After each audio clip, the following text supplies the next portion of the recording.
Monday, March 10th. We're here in the Bennington Town Office tonight. We're gonna be signing the warrants. We have any citizens here to talk. A little bit else, and we're probably gonna go into executive session. So, we'll start off with the minutes of February 24th. I move they accept it as presented. I'll second. Okay, any discussion? If not, all in favor? And that's 5-4 and 2 absent. Okay, next warrants. And Jimmy, we'll start with you. Anything in the warrants? Nothing this week. Greg? Just curious about road treatments. We had asked about a month and a half ago when we were doing pretty well and salt prices were down. How's that doing? We have not yet maxed out the budget. The problem has been the delivery of salt. We contracted with 3 different salt companies, and so we bounced between the 3 of them. We're getting close though. I haven't looked at to date, but at the end of January, we still had substantial monies remaining, but we had salt orders out that hadn't been delivered yet. Okay. So, Sharon? gonna be close. No, I don't. Tom? No, if it's all on budget, very comfortable with it. We paid Tim Corcoran $300 for the election. We're gonna have to have another election. Are we gonna have to pay for it, or the school will No, pay school for it? pays for that. Okay. In fact, the school shares the cost of elections when they go on. Yeah, I know they did, but we wonder if we have to pay Tim for his participation or No, something in he's school. clerk of the school district. Okay, good. So, Okay, then citizens. Any citizens want to talk to us? Michael, welcome. Congratulations on your win.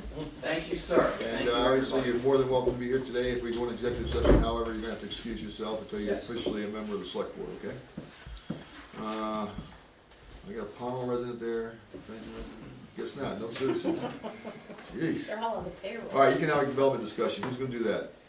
Well, Michael? Mike and I are gonna take it, this really developed out of some questions from Justin and John, who unfortunately We're aren't not here here. tonight. They've been pushing us for more and more information about some of the work that Mike's working on, and I think if you notice Justin's platform, he was really pushing more for recruitment. And so we wanted to really have a time where we could sit with you folks and talk a little bit about what the board wants. I mean, we can wear ourselves out responding to individual board members, and every time we do that, we try to send that information out to the whole board, so the whole board's getting the context of the discussion. But if you'll remember, when we talked at the last board meeting about a 50,000 square foot retailer, the banner carried it, AP picked it up, CAX carried it, VPR carried it, and went all over the place. And all it was a potential. Right. And so what we end up doing when we blast that out there is, Before you say potential, it's just an inquiry? I mean, what does no, level no, of this, advice? well, I mean, you know, here we go again. Yeah. But it's, the retailer was negotiating with developers in the community. They want to be here, they've done their market research, they want to come. So we're not in the discussion.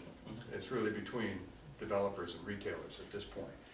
But because we've been asked about what's on the radar, what's out there, we included it. As it turns out, it's only 25 to 30,000 square feet, not 50. But we end up raising expectations, I think, when that kind of information blasts statewide. And so I think we've now, and I think this is important, we've begun to get, that is Mike, some pushback from our economic development partners. They're a little reluctant to share some of the details on some of the information that they have, because they're afraid that once it is transmitted to the board, it becomes a matter of public record, and all of a sudden it's out there. And it may not be detailed, but people start to guess. Yeah. And when they start to guess, then that information starts to Well, there's travel. another aspect that I want to throw into this thing and take it for what it's worth. Let's say we're recruiting someone who's going to relocate from the current location to here in Bennington. They come here, they've done their market analysis, they've done everything they want to know, they see that we've got a workforce, they see the taxes are acceptable, whatever they want to do. But they haven't told their employees yet. let's say they're from Connecticut. So all of a sudden, this hits the news, and that guy's down there saying, or his employees are saying to him, look, you didn't tell us where you're moving, what are we doing? And I'll throw Plazan in there. I know some people are upset about the timing of the phone calls. I think the president of Plazan did the right thing. He didn't tell anybody until after he told his employees. Who should his loyalty be to? I went up on Michigan's line, I saw what Michigan was offering, I'm like, no wonder they're moving to Michigan, besides the fact for the cost of assembly of the cars and that kind of thing. But, there's reasons they can't put everything out of there. There might be financing involved they can't talk about and that kind of stuff, but once it hits, people are gonna start asking questions, that stuff's getting out of there. Now, you're recruiting a startup business that's coming here, that might be a little different, okay? A homegrown entrepreneur here in Bennington says, I wanna do this, okay, fine, then we get out there and we do everything we can to make that happen. And to follow up on that, one of the things that we believe that we do well is that when somebody asks for our assistance, when they bring the town staff in on the negotiations because they need this piece of the puzzle, we bring that to you. Right. And you folks get to weigh in on how much of that piece you want to take, if it's financing or whatever. But there are times that we are aware of individual companies that are looking at Bennington, but we're not yet involved other than we know about it. And when our concern is that we keep pushing that information to the public, you start to raise expectations. If the company decides that it doesn't want to come here for no reason other than it doesn't want to come here, the town gets blamed because you had on what happened. We Mike and I are sensing that it's we have to figure out what the board really wants from us that doesn't quite raise to the level of specifics, because once we put it to you, it's public record, and I think Justin and Mike have had this conversation. And then once it becomes public record, it's out there. I'd like to speak on that. I think you're absolutely right. We need to be cautious and about releasing details. But more than anything, in my personal opinion, I think it's really more about retaining what we have and trying to fend off the possible evacuation or leaving of businesses here, and spending as much time as we can with not only the businesses themselves to ask, taking their temperature, but finding out who, in addition, their vendors are, and perhaps inviting those vendors to take a look at Bennington as a viable alternative for the same reason that Plazan left, and that is their end user and the products that they provide those end users would be cheek to jowl where they're producing now. And some of those discussions, in fact, are held, and those, if it's an industry, those are mostly Peter and his group, but because of Mike's relationship with BCIC and its board, we end up understanding what they're doing and who they're approaching. Many times they invite us along. So that means Yeah, we'll be meeting with them as well. we did have one of the things that the Economic Development Plan recommended was an exit interview. And following up on Jim's idea about retention, we talked with Jim Stargard about Plazan Composites and, the whole timing of the thing. Obviously, you're right, Joe. They took a lot of time putting this in place. And very few people knew about it. But I dare say that when the pecking order came to notify, it was the employees first. At the same time, they had a company that was reaching out to local officials. I'm sure the governor's office knew right off. You got a call from. When they called me, the first question I asked is, did the governor call? He says, be notified right now. Yeah. And then I checked my email, and you had just been notified because you got the email out. They had these groups hitting everybody at the same time who they felt should know. And again, who he should was have at the banner Yeah. that morning, right after talking to the employees. The things that he said about Bennington was that got a tremendous workforce here, good work ethic for the people that they had.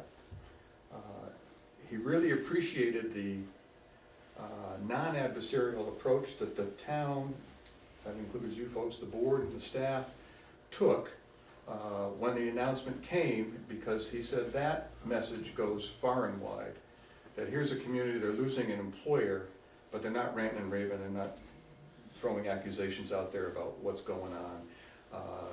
We took it in stride, we recognized that our loyalty now is to the workers who are being left behind, and what can we do to help them and make that work? And that's where the focus has been, and he thought that was really very, very professional from a community viewpoint. The one thing that he said would have helped, but it wouldn't have kept them here, but they would love to see an ability to use natural gas, because they were a high fuel user. You mean it would be piped in directly to the? Yeah. Or, yeah, one of the things that, Whatever. you know, that people talk about is how do we get natural gas to this region?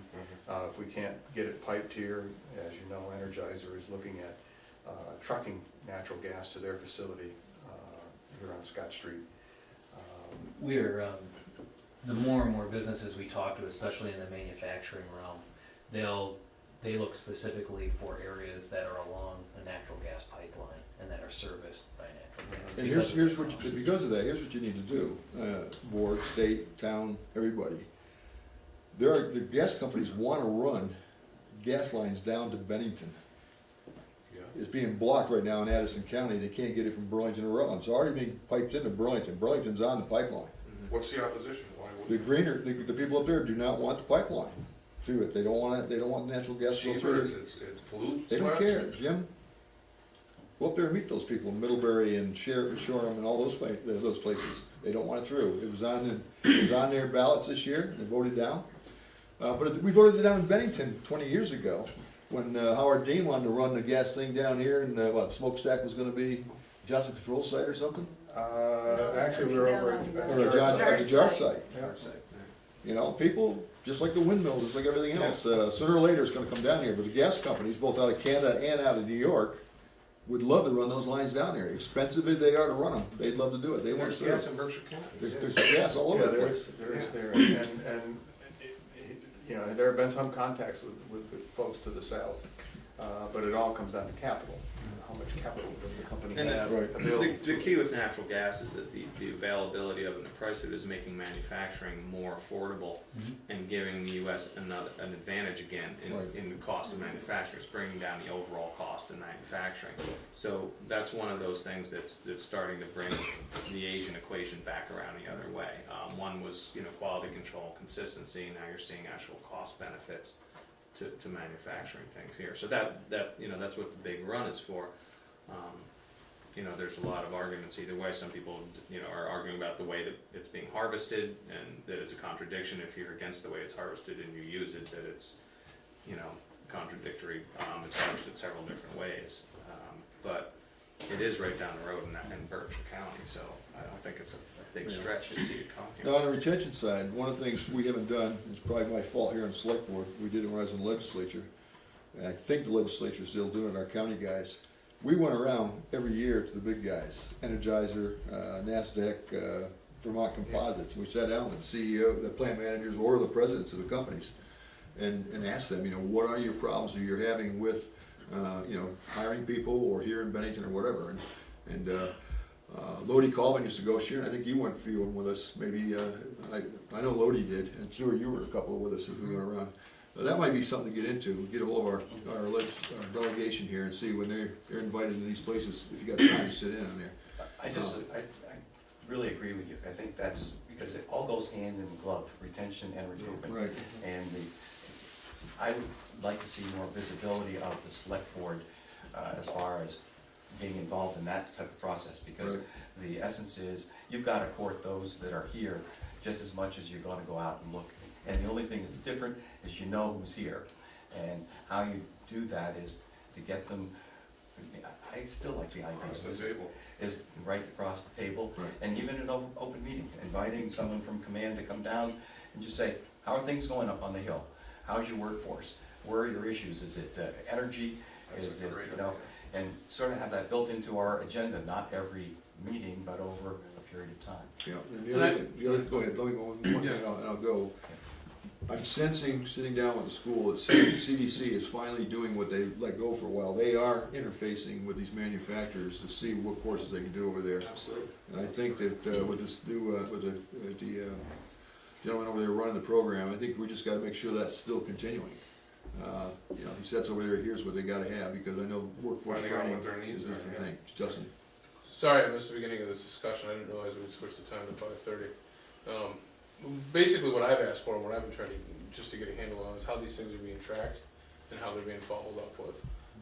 There's, you know, we talked about retention, and Jim, we talked about that, and I agree with that also, but there's a bigger picture, and it's something that we can look to, you know, actually measure in how we're doing. You know, I think we should be actually actively out there recruiting businesses. Tell me how, give me an example. Okay. Who? Okay, so I sat in here a couple months ago with Mike and Bill Kaufman and John McFadden and myself, and we looked through some industry trade information. What's the name of the study, Michael, that we looked at? Esri. An Esri study, and it showed a breakdown. This was a retail study. This wasn't manufacturing and industry, but this was specifically retail, and it broke down within a 35, 45, and 60-minute demographic or travel distance what we're missing and what we're leaking to other communities. It shows it specifically. It shows the categories of retail that we're missing, what we're leaking, and what could be successful here. It doesn't go into any specific company, but it shows specific categories of where it could be. And this isn't, correct me if I'm wrong, but this isn't some fly-by-night operation that just put a paper out. This is an industry trade group that these companies go by. So where's the next step? Did you go to find the names of these people that wanna move? I mean, we can all probably deduct some names from a list, you know. if Cause you- I could probably do the same thing you just did on the internet, what you just said. Absolutely, but if you look and you see, okay, we're missing clothing retailers, which is one thing that we have in Bennington. So we take a look at what our demographic is, and we figured, hey, you know, maybe there's 6 or 7 or 8 different companies that might wanna locate here. Let's call them up, talk to them about this, tell them where we're losing our business, show them the study, see what we can do to bring them here. I mean, to me, that's not a hard process, that's pretty straightforward. We know what we can do, we need to act on it. And I'm not hammering this on you by any means, we haven't given you the direction we need to, as a board collectively, so this isn't anything personally against what anybody's doing their job. This is us needing to step up to the plate and, you know, and really say what we want. I have no idea why we wouldn't do that. It actually flattens me to think that we wouldn't be actively trying to do that. You know, we had that, whatever the retailer was, and the reason I wanna know specifics on these things is because I wanna see how we're tracking it and how we're actively doing it. Hey, there's no way for me to measure it, just like there is anything else, if I don't have all the details. You know, with this other retailer, we didn't have the space available for whomever this was to come in, but we have a location that we've told the property owner, we'll change his zoning if he can get something in up there. So we have Johnson Controls up there, and Gladstone Development that's ready to make a development up there. If he can bring something to us as a select board that shows it can be successful, we asked him to do that. We have a potential suitor for that property. These two people have now been brought together, but I mean that's no question. That should be done hand in hand, unless we really don't want to change, which is you know part of what I think also. But I mean, you know, we have opportunities here. We know where we can grow. Why aren't we actively doing it? And, you know, it drives me nuts that we aren't given the direction of a board of how we can work to try and grow this economy. Because we have space. What I've seen is that is happening to an extent. I mean, To an extent, yeah, sure. I don't agree with you on 100% recruiter position from a government standpoint. I don't see that as a role of a municipal government. I see, you know, municipal government as an entity that delivers services to its customers. When someone inquires as to becoming part of the tax base, absolutely jump on it. If you see a natural fit, certainly either contact them or put the people on it that can make that thing. I'm not comfortable with somebody just 100% cold calling, recruiting, and things Not like saying that. 100% of the time. Yeah. I'm certainly not But- saying that, but we do know where there's natural fits. Yeah. Because we have these studies that are ready to go showing us where these natural fits are.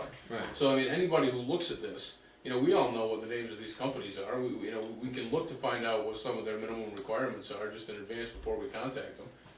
You know, we can point this stuff out to them and just see if we can get them to the table to try and come here.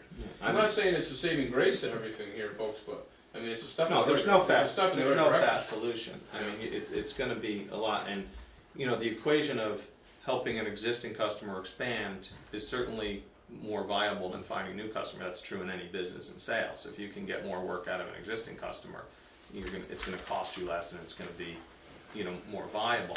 However, you always have to be looking for new customers for when people leave. I mean, customers outgrow you, they do different things, they move on, they close, they retire, whatever. Our downtown is having a much more successful time of it than a lot of other downtowns. And there's still a ways to go. However, we've also got a lot of people downtown that are approaching retirement age. Are people going to step up and buy retail businesses? Are we going to replace them, or do we have to get new entities? And there's a healthy And mix that's a available con- too. And that's a I've read the constant list of some of the process. things Mike has been looking at, and it's a good mix. Yeah, I think it certainly is. There's been a lot of good contact, and it's you're looking at it also, and it's not an aberration. The economy that's been going on for the last 6-8 years hit retail the hardest. Sure. So I mean, if you look at look for retail that's been expanding, there's not a lot of it in the last 6 years. I mean, the building that went up on Main Street is the first new building in 16 years, that's gone up in downtown, and that's not untypical around the country. I mean, they're not looking to expand. You've got companies like Best Buy that are constantly making announcements that they're closing stores because they can't compete with the internet. There definitely is, but there's definitely things that we're missing here that we can show that we're missing. I would just caution, you gotta be careful though, we throw out the fact that Bennington's got 1 million and some people within a 30-mile radius, right? Guess what, Albany's within a 30-minute radius of us. I went to Albany yesterday, I went to Macy's. You're talking clothing. There's no way in hell that any small business in clothing can compete with that. You're absolutely right. You just can't do You're it. absolutely right. And go down there and see how many people from Bennington go to Colony Shopping Center across Gate or the one in Massachusetts all the time. They talk about it. I'll give you an example where it was tried and we got it in here. There's a lot of young ladies that sew in this town. Where do they go to get their fabrics? Rutland, Joann's. Albany, Joann's. They've tried them here. They don't last. They can't keep them here. Walmart's even taking their stuff out of there because it's not selling here. Right. So I mean, you got to be careful when we say where we're located. You got to find the right thing, but not everything out there. Just because we don't have just so we have a sewing shop here, doesn't mean one's going to go. No, absolutely not. What Because I'm we've talking tried about that. is It hasn't more on the lines of You know? national. When you walk into Macy's with a Macy's card, you go in there with your 20% off coupon, and then you see everything there is 50% off, and you get 20% on top of that. You're not going to beat it. What I'm talking about. I bought a hard is case more Samsonite for national. $90 yesterday. I'm talking more national to regional. Yeah. I mean, we have national and regional chains here that flourish. I mean, you said it yourself. Drive down to the Home Depot and look at all the New York Sure. plates. There's other businesses that we can bring in here that'll reap Absolutely. that same benefit. Well, Let's the talk other thing about- is, go I ahead. mean, some people still go to Albany to go to Macy's or go to those other stores. I'm going to go more often. I found Texas Roadhouse down there. Well, there you But go. if So, you- I mean, we're still losing the business. It's still leaving Bennington. The dollars aren't circulating in this town. Right. So, it's a trade-off. Yeah, it has the potential of hurting another business depending on what comes in, but there's a benefit to it as well. I mean, we're getting the tax base. We're giving people something that they don't have already. So, when I come to town, I say, yeah, this clothing retailer's there. I know where I can get clothes. I can stay in town. I don't have to travel an hour. That's a benefit. So, I mean, there's pros and cons to both I wanna sides. point But out if you something get a too. big retailer here, we can't support that.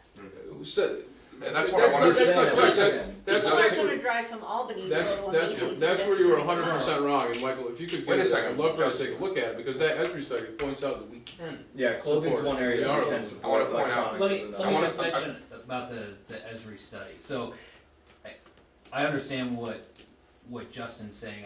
The thing about the Esri study is that it shows where people are leaving this community to shop Other elsewhere. places. That being said, even if you take our entire population and say that every single person living in town is shopping elsewhere for clothing, electronics, and outdoor recreation, that 15,000 is still not enough to support that particular store. And as we look towards major chains like Best Buy and Dick's Sporting Goods and these other retailers and clothing retailers, they're looking for in the million plus range. So even if we said we're going to put one here and all of our residents leave because of this, we still don't have the internal population to do that. I think the other piece to that too is if you take Albany and you draw a 30-mile radius or even a 15-mile radius around Albany and subtract all those people because they already have all the stores within their driving distance, our 1.2 million significantly drops because we've now eliminated everybody within the capital district. who already has those stores, because they're not gonna travel from there to come here, which I think is what Sharon was saying. So I think I think the opportunity is there, where you'll see probably the biggest interest will be regional retailers, Right. people within the state who have 1, 2, 3 shops already open. A good example is Sam's Sporting Goods that's over in Brattleboro, and we've talked with them. They're not interested in expanding at the moment, but those are the types of businesses that aren't looking for this massive amount of patronage to keep the doors open. I want to say something that, I've had many people come to me over the years that have been elected at the CART, and they say that, if we just open up the doors, these big retailers will come to Bennington. We just need to invite them. Well, that's a misconception. There's a formula that I'm sure you're aware of that large retailers look at, and number one is population density, and number two is disposable income, and whether or not they fit. So that's something that people need to be aware of. It's not just a matter of opening the door. No, it's not. There's gotta be ones out there that we can fit into. Yeah, Well, that's and- what Michael's and- saying. and- You and- go with the and- smaller and- companies. So right, we're not right. here preaching. I There don't know are if some, anybody there are is. some, I we think- should see where they are, and Let's go back to what Stuart Do was things. talking about, though. He was Yeah. saying, what direction does this board Yeah, want to that's, give? I mean, I And that's think that. this how and we do it. well, I think here, that's I'll throw one thing out here in my last 2 weeks. Have you gone over Greenberg's lately and see what they need? I have not. Do you see what they're doing? No. How come we don't know what they're doing? Mhm. How come we don't know all the hundreds of thousands of dollars he's putting in that business over there? There's a reason why. The store's all torn up, he's doing it all over again, he knows something. All right? I don't know what he paid for that blacktop in the back of the thing, he did all that over, he pulled up all the fence, replaced all the fence. We're aware of that. We should be going, oh, well, I know we're aware of it. But we talked to them. We gotta talk to him, say, Mr. Leader, what do you, If not we to appreciate shake you coming to his Bennington, Yeah. you bought a good anchor store. Mhm. Why don't you tell us what your vision is for H. Greenberg and Son 5 years down the road, 10 years down the road? Okay, do we have the resources to do that, though? I mean, Well, I- okay. Okay. Mike is basically almost a one-person operation. But it takes 10 minutes to walk over there Yeah, and no, ask. that's- I them. think we as select board members. I would could do I the would same say, thing. yes, we have the resources to do that. Okay, You're now let me ask you absolutely something else. When's the last time you were up with the Wave? Or anybody from the town? 2 weeks ago. Have you asked her, how's she doing? She's been in business now, what, 6 months? Mhm. And my point is, are we asking the new startups? Mhm. Those are the ones that come in and leave. That's what's been so frustrating with me over the years. A number of people, especially in this block right over here, they come in, and I know when Norman owned the building, he used to give these kids a break. He would not let them in there until he saw their business plan, and then he'd give them a break on the rental for the first 6 months to get started. And half of them would go down after all that. But that's the kind of stuff, we got time to do that with these new startups? Certainly those that are using our funds as part of their, either their startup or their growth or their expansion, we are in contact. And the Much more BBC so. is on top I was of gonna the say, we downtown also have our concept. partner, Yeah. Well, the that's downtown organization, and they Well, are is regularly. Shanahan taking a look at the other stores we got down and telling us which ones are laying off people right now? Because if people are laying off, our anchor stores are laying off people right now. No, this time of year has been brutal. Yeah, this winter's been, some of them Okay. have the worst winter they've. So we ought to be Yeah, asking 20. Star Electric, we should be asking Armstrong Jewelers, we should be asking Evans News, we should be asking, well, Shaft doesn't have anybody but the brothers, right? They don't have anybody, but ask them, why are they laying off people? No, they have an extra guy, they have a third. Yeah, guy. but look at, we're talking about that, how are you doing? And then we're talking about going and out and getting the big boxes. This is a ludicrous prospect.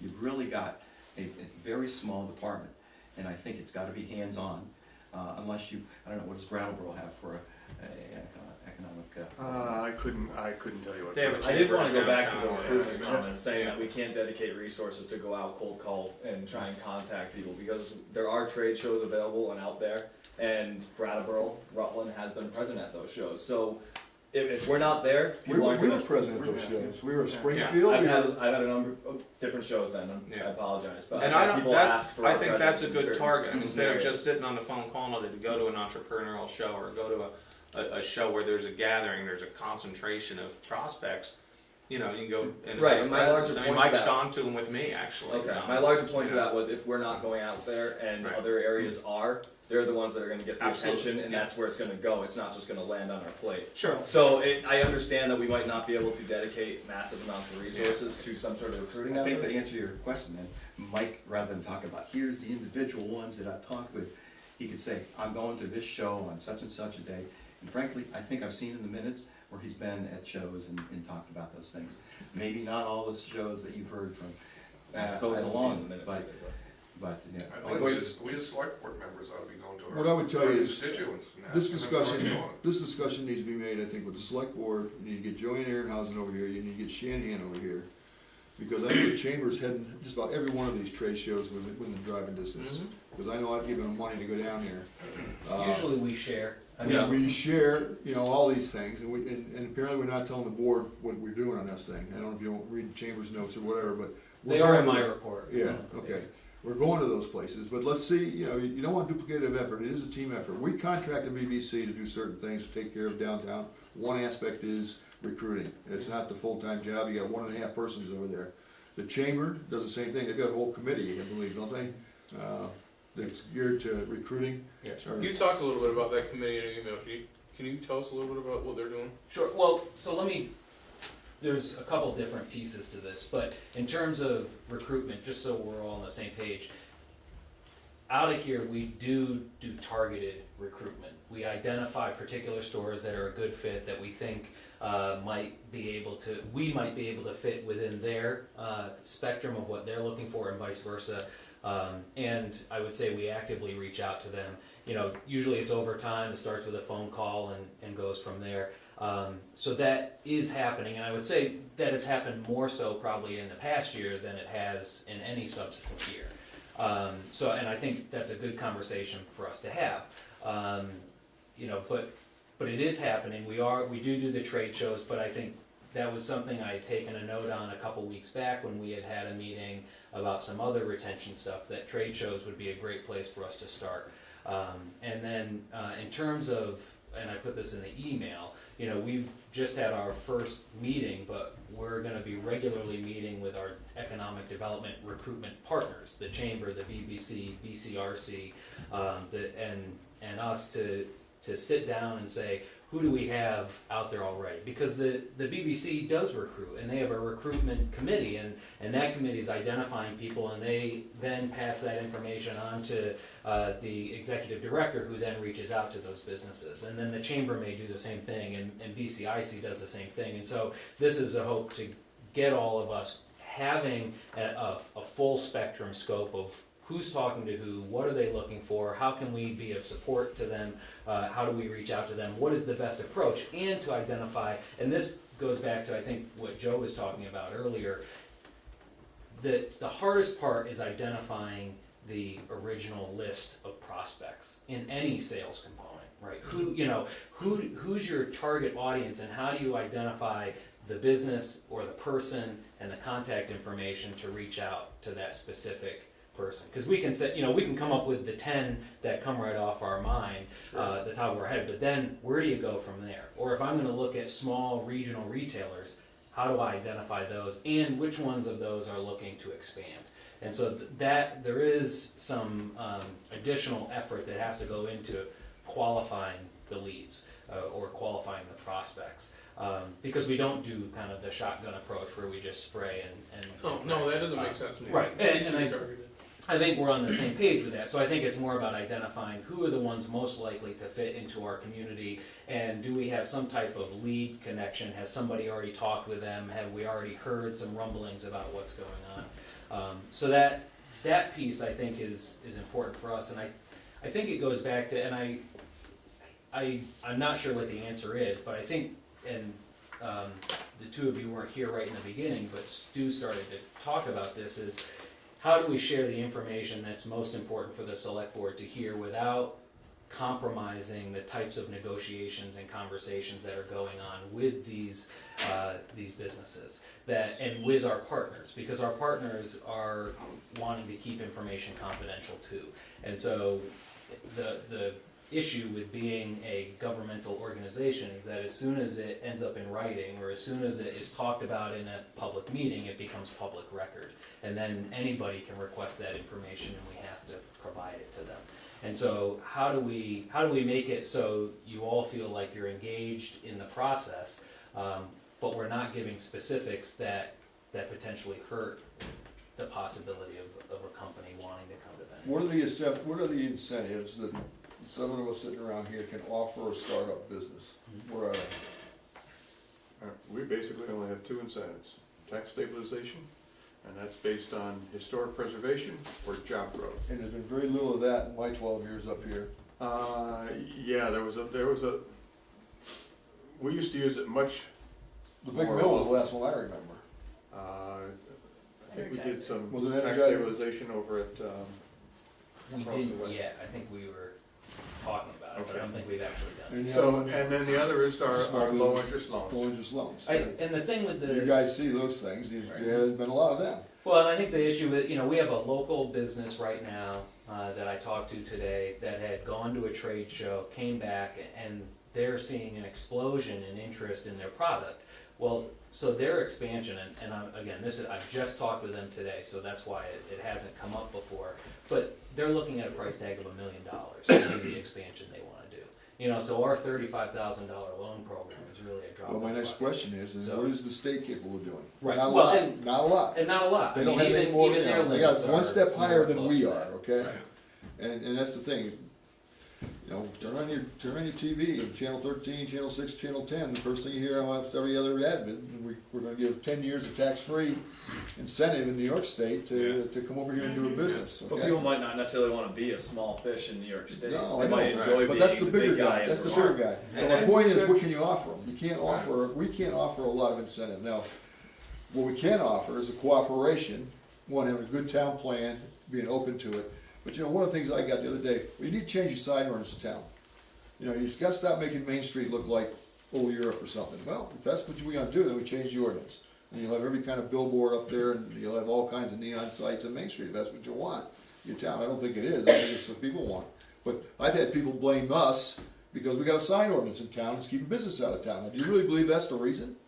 I don't think it is. As the owner of a sign shop, I can tell you that's absolutely. Okay? Personally, I think it's a little extensive, but. Well, I mean, it has to be very specific, and the one thing you have to realize about signs is they're all gonna be the same size if you have a regulation. So if you take the regulation away, they're just gonna get bigger. Well, And we the have- relationship between the two of them, between all the signs, is gonna be the same. So, if you have a specific sign ordinance that addresses what's readable, what's appropriate and all that type of thing, and everybody plays by the same rules, then the signs are readable for everybody.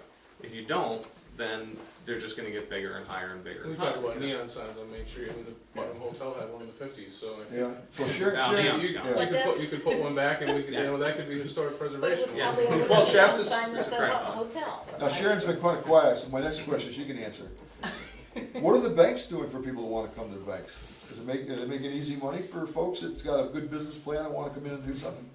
I'm working with a couple right now that, I mean, we're competitive with our rates. A lot of times we'll bring in Vita, cause they have some low interest money. What's Vita, sure. Vermont Economic Development Authority. Or SBA. I think, and I heard And I mean, some of these have fees and the people don't wanna pay the fees, so they don't wanna use So how much the collateral SBA, do they have to put up to, let's say they're looking for $250,000. Let's say, I'm just throwing this number What out, are let's they say gonna do? Carneys is empty, okay? Let's say somebody wants to come in there and start a restaurant, they see there's a restaurant on Main Street. And let's say the price tag's $250, and the guy's got maybe, he's got a $200,000 home, he's still got a $100,000 mortgage on it. How easy would it be for him if he's got a good business plan to get a loan from a bank or something like that? Banks love hospitalities. That's our one high-risk industry right now.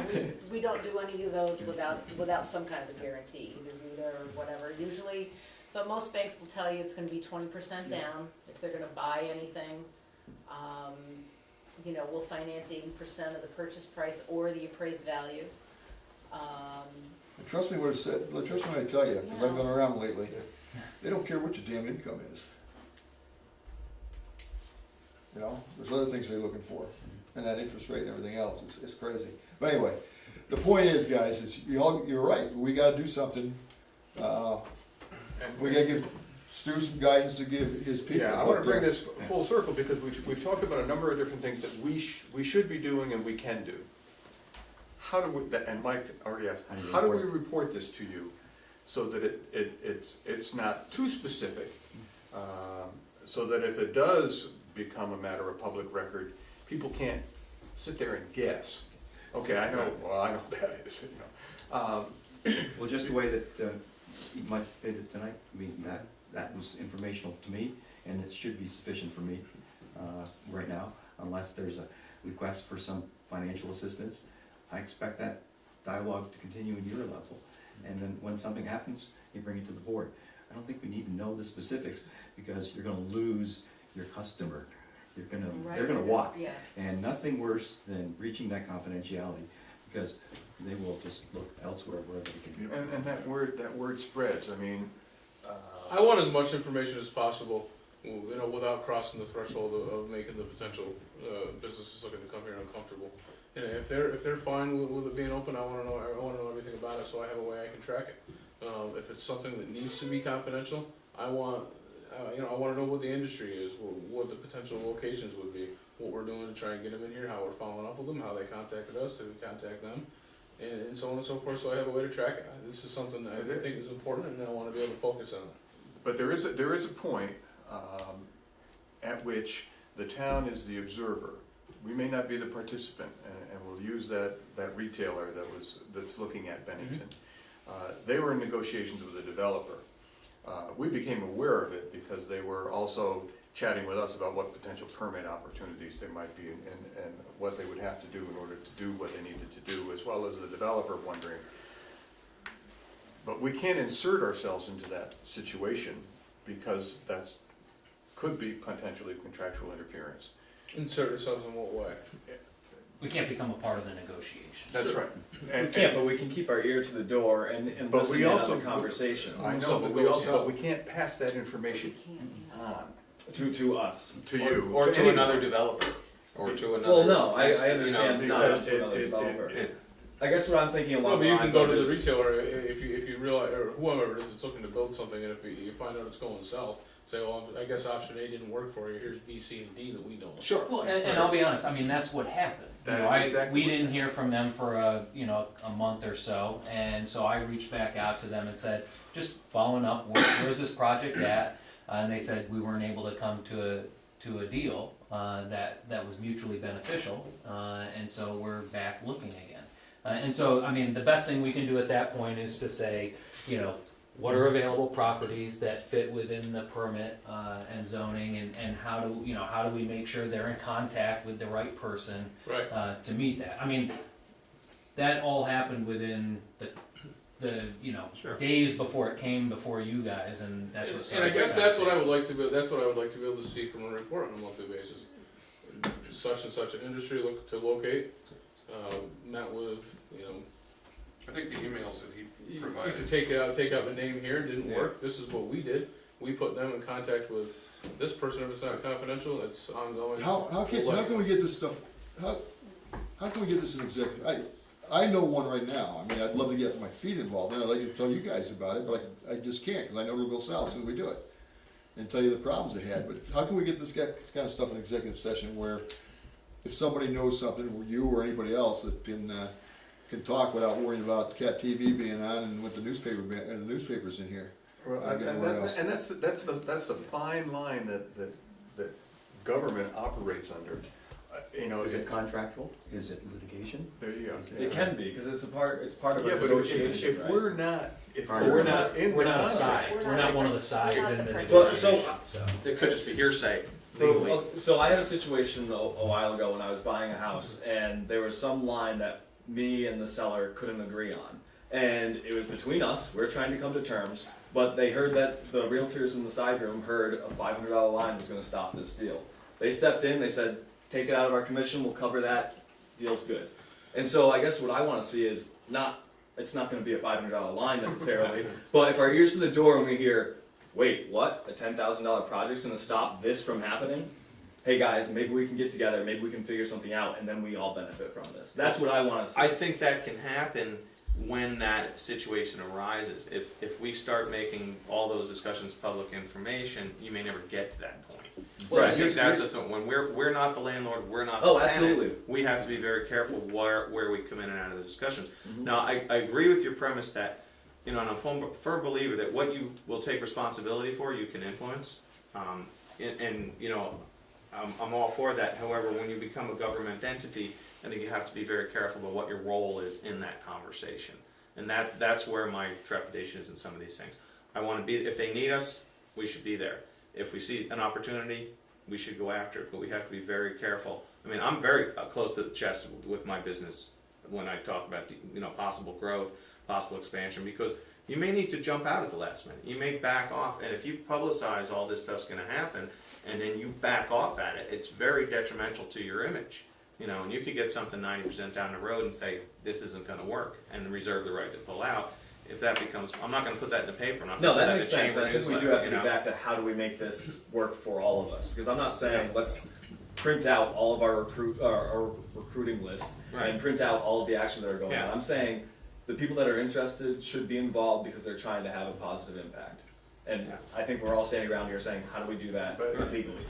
And it has to be the board. I mean, individual board members have no authority except what the board grants them. Mhm. So that's why we get this push and pull from different board members who want different information, and we're trying to respond to everybody, because Right. we want to keep that very clear, that we support the board.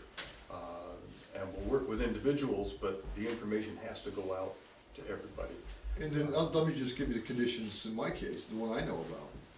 I mean, he's come to me and he says, look, I'm having problems with this. I just want you to know about it. I said, what can I do? He says, you can't do anything, I just want you to know about it. So what do you do then? I mean, I'd like to throw the $500 thing out there and say, hey, but it ain't, it's more than $500. But, you know, it's something we want in Bennington, it's something that's there, ready to go. It's something that's been there before, but they can't get off top dead center. So he didn't come to the board, he didn't come to town and say, I need your son. He came to me personally and said, hey, I want you to know about this. Perhaps Because I know both parties. Perhaps until right now, or maybe we're moving into a new direction where we have a board that might be willing to throw the $500 at it. And so maybe then he'll be coming to you and saying, Joe, this is why I'm coming to you, this is my holdup, is there anything that you think we could do? And remember, the loan program is a $35,000 max, but the board retains the right to increase that. Right, it's a target. So Yeah. if you're talking with somebody it's a $100,000 trigger or a $150,000 trigger that's gonna make it, What was the they should cap? be talking with us. What was the cap? We just I don't raised remember. 35. We have Cap four- 35. 35. Routine. 35. No. We have 400,000 In the fund. in the fund. Right, but let's say that somebody came to us and they wanted 250,000, we thought it merited, could we go that high? Yes, Yeah. Okay, Yeah. but that's a decision the board must make okay. On an individual basis. on an individual basis. And we have gone as high as, I think, 100,000. And that would be an executive session, it wouldn't be saying. Right. Right. At that point, Because you'd be it's a- looking at business plans. it's- And there's, Looking at you know, that. there are, to just add one more thing, there are a lot of movements coming out of the state, some from up north, and venture capital. You know, people trying to coordinate ways to find capital to get businesses started that's not government funded. You know, and that's another thing that we can get to know more about and follow as a tool to get businesses going and up and running. But I think, you know, when it's in that infancy stage or in that negotiation stage, we have to be very careful. And you know, sure, we have to be able to answer people and say, what's going on? You know, what are you doing?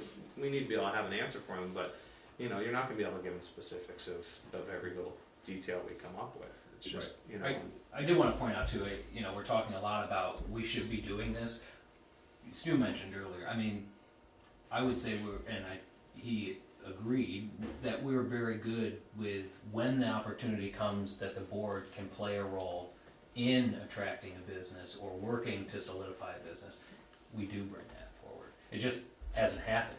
Well, very that's the often. tough part, And it's not- is that we're yeah, sitting right. back and nothing's happened. Well, And so but it's we're tough not- for us to just Right. sit back. Right, and I think, I mean, I certainly understand, you wanna take a proactive approach, what's that proactive approach? And I think the proactive approach is that there is a staff of individuals that work for the town, that are doing that type of thing. Now, are there additional incentives or resources that can be given to make it more effective? Probably, and we probably just need to figure out what those are going forward. Yeah. We got a new member on the board who's gonna be here in April. You still on BBC, Mike? Yes, yes. They do minutes in their meetings? Yes, we Do do. we get copies of their minutes? We don't, I mean, We the got board, you agenda. mean? Yeah. They're available. They're available, yeah. Well, we contract them, we should get copies of their monthly meetings. We should get copies of the chambers, I mean, if you're not a chamber member, you probably don't get them, but you probably get them, right? Yeah. You guys aren't chamber members, No, we are. We're the town's a chamber member, but we, but we don't get a copy of the minutes. We Well, see why don't once we- why monthly. can't Well, actually, one of the things we discussed at the last BBC board meeting was doing more of that and actually putting a BBC descriptive into the select board packet when you join the select board, so you get an understanding of that pile that you get when you get on, that there's something in there specifically from the BBC explaining what they're doing, what they're up to, what, as an entity that's funded by the townspeople, as a select board member, we should all and be to up to counter date. that, should we be sending a copy of our minutes to the chamber? And should we send a copy of our minutes to the BBC? It's probably not a bad idea. I mean, I think that I whole mean, they- silo idea. We all gotta be Falls talking apart together, when I you do think, on this thing. I will say what you have seen recently and probably haven't seen in the past is that one, there's mega representation from the town on the BBC board with Right. Sharon and Greg and myself and now Michael as well. And in a lot of the committees as well. And I will say that, since the Bennington Economic Development Partners started, you now have the BBC and the chamber at every select board meeting, unless there's an unforeseen circumstance. So I think there is that flow of communication happening. And they're all at the economic partners meeting. And they're all at the partners meeting too, so, it certainly is going around. The thing that I wanted to get. Before I come over here, Yeah. on my computer was a young professionals thing. They're sending that to me. Right. You all getting that? Yeah. Yeah. So those are the kind of things I would think the board has to get as a courtesy I get to us. BCIC minutes. Look at these. And we ought to be exchanging that so that we see what's going on, because there's a lot going on that I don't hear all of us knowing about. And perhaps the way to do that is to have the organization release the minutes to the board mailing, as opposed to them coming to us and then we distributing them to you. They simply go out Yeah. from the I think organization. that would be good, because like I say, and we don't want, because we can't put this on all on our agenda every time you meet. There are other things up there, and you get that information from reading their minutes, and if there's a question on it, that's when you put it on your agenda, and that's when you bring it up to select board and see if you wanna get it off top dead center. I just think as a select board, we need as much information as possible, because if we don't like the direction something is going in, we can change it. If we don't have that information, we're just floating out there in the water.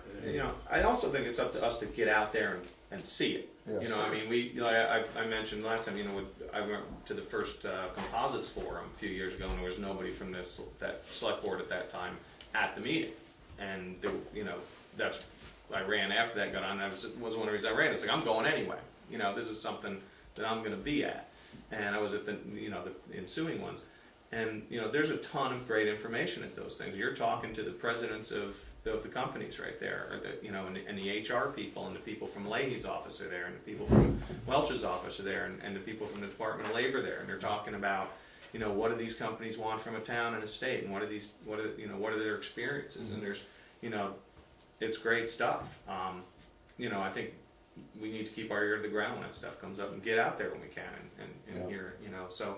But our congressional delegation's the same spot, because when I was down there last week, the first thing all of them said to me is, because the Plaisance thing just hit, Sure. they got their staff working on it already. Yeah. They got their staff looking for Yeah. manufacturers to come back into Bennington. And that was. I was in Burlington last week, and That was it. Well, Leahy was in town Yeah. today. his office was there, and Welch's in the Next week. chamber. Next week. And perhaps with our unfortunate circumstance that we've been put into, the state might be more willing to give us money or give us help along the lines, because, Why? What was the unfortunate? well, the article in the Times. Well, they were worse than us. Uh, That one's article was worse than Yeah. ours. Well, no, but it's, No, no, the comments where there's nothing to do, there's no jobs out there, so maybe they'll. Well, and the they're seeing this one state, company at the leave, state so- level, they're very tuned in that. I mean, they've been honking the composites cluster horn for Yeah. several years now. Well, right, but, And, you hear people talk about, oh, Barry did this redevelopment thing. The same thing in other parts of the state they say about Bennington with the composites cluster. So this is something What they're is it? really tuned Yeah, into. I guess that composites cluster doesn't seem to be much of a cluster.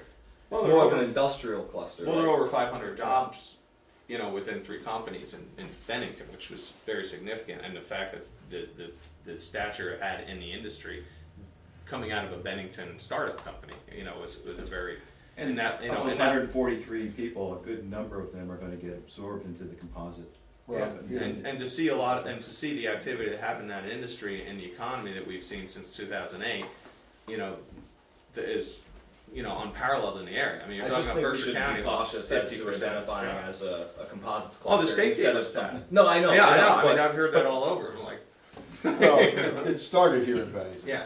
It started here Yeah. in Bennington, and it took and grew, and people, you know, the outside guys bought into it. And I mean, we have 3 definitive businesses that are working with composite materials. And there have been a couple of ancillary businesses that have started up that were serving those companies because they saw a need and the companies identified the need, and some small entrepreneurial businesses started up. So if that's a cluster, Right. that's a Right. cluster.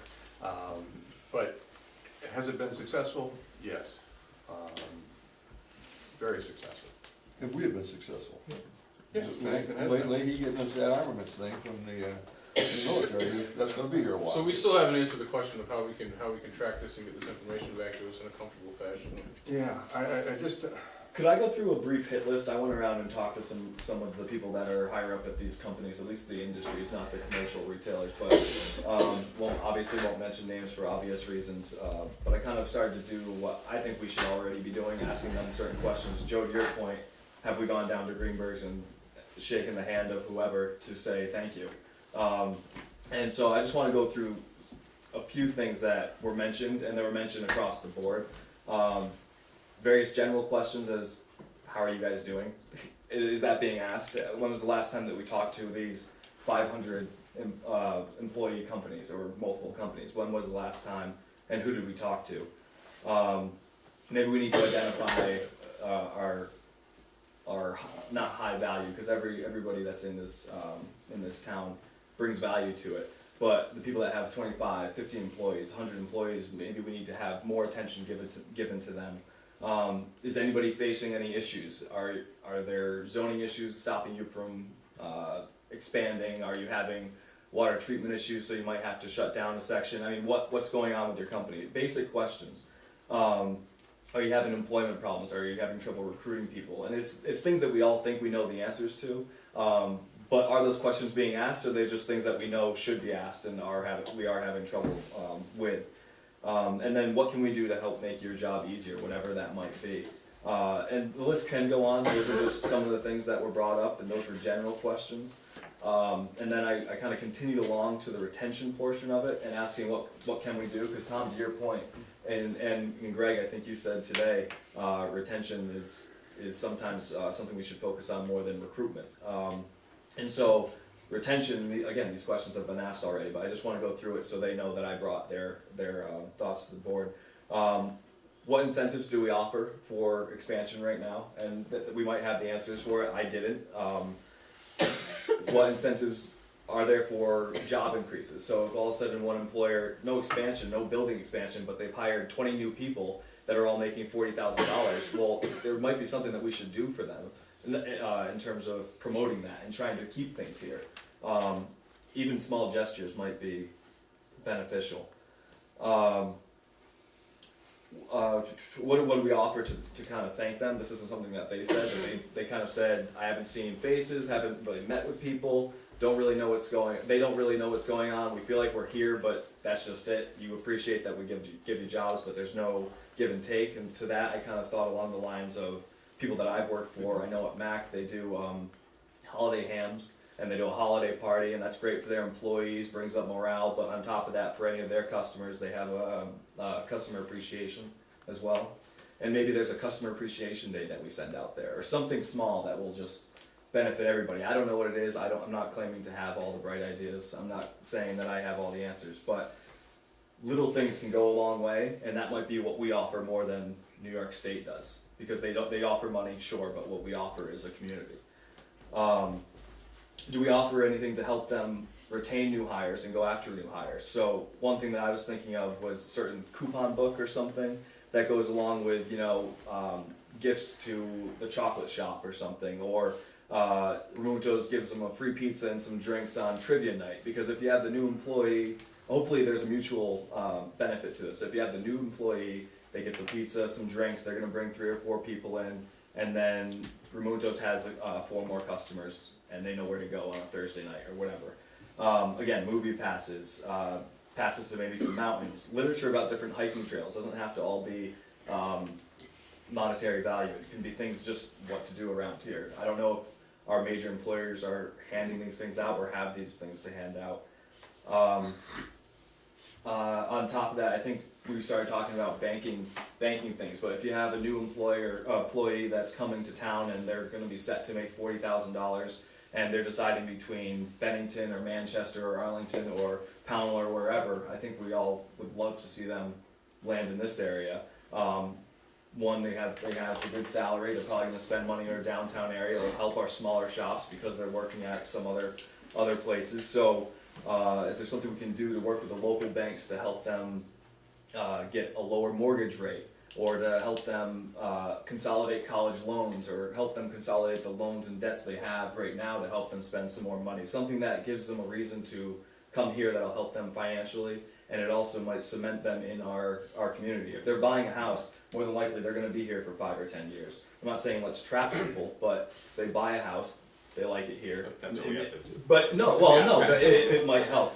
On top of that, one thing that people have trouble with when they first come in is finding an apartment as well. Can we work with local realtors to say, here's your list of all the apartments that you have available. So when someone gets hired, let's say we hire someone from RPI, because we're talking about the industries here. Hire them from RPI, they're gonna be like, I don't know where to go to find an apartment in Bennington, I'll just stay in Troy and commute. Well, we lost that guy. He's no longer here. So if instead we say, oh yeah, you're hired, here's who you're gonna wanna talk to, they'll get you an apartment, they'll get you set up, this is a perfect spot for you, boom, done, they're in Bennington, they're spending money. And again, keep in mind, we're not just, we're fighting for that guy. We want him in Bennington, we don't want him in the surrounding areas, as bad as that sounds. We want them in Bennington, it helps everybody.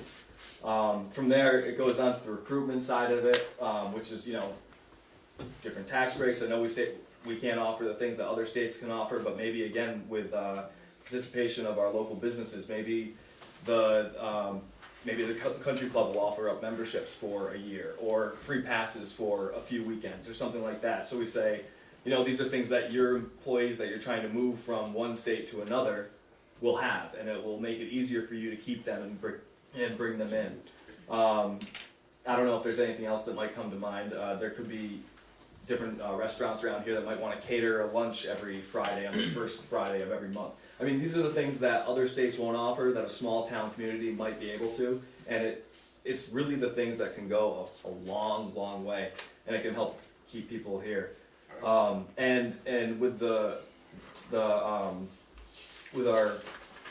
retention in mind, it might help us in terms of recruitment, because we're not just saying, come here, we have money to give you. We're saying, come here, because look what we offer you when you are here, and look what we offer the people that you're going to hire, and look at the satisfaction they have for being here. Well, you're gonna see this, and I'm not gonna, so I'm gonna throw this out right now, my last chance. Vermont's tried to sell this quality of life crap for a long time, and look where we are right now, okay? You gotta pay for the quality of life. You're rattling off a whole bunch of stuff, so are you suggesting we go out and hire some more people on town staff to do this? Because I'll tell you what, one person isn't gonna be able to do all that stuff. I'd like to make a suggestion, and John, those are all great suggestions, but I'd like, simplicity always works better. And here's what I'd like the board to consider, and that is a commitment on each one of our parts to get in front of these business people and talk to them. Just ask them how things are going. I think that's a much simpler approach. And if we commit to talking with these business owners, let's say every 6 months, each one of us, on a rotating basis, I think we'll address it in a more concrete way. And I think that just has to be something that's in place, because if it's not, if it's just, let's all go talk to them, it will get lost in the weeds. And Not if we take that information and we come to the board and we report on it, either in an executive session or in a public setting, then we all know. The human resources people of all the big people are more willing to sit down with the board or anybody you wanna go to. You just make an appointment with them, whether it's the hospital, whether it's NASDAQ, a lot of what John's saying does happen. There's a lot of things that happen on different levels. The BCIC, the economic partners, keep in mind, these are things that aren't happening. Well, it's things that But they are are. happening with They some are. people. The thing is, if we have a forum for Bennington employers, and we invite them to come and meet with them, and they don't show up, they're not gonna know what's going on. If we have groups, I mean, there are people that just don't go and they don't know. I mean, the Bennington Right. Chamber of Commerce has an incentive, program for all of their members, where you get you get a little key card and you get discounts around town and things like that. If you don't join the chamber, you're not gonna know about it, or if you don't ask about it, if you don't pay attention, you're not gonna know what's coming. That doesn't mean they don't have one, and if there's holes, I mean, if there's somebody that's not getting engaged, I think it's up to all of us, like Jim said, even individually. When I go into the businesses that I deal with in Bennington, I ask them how they're doing.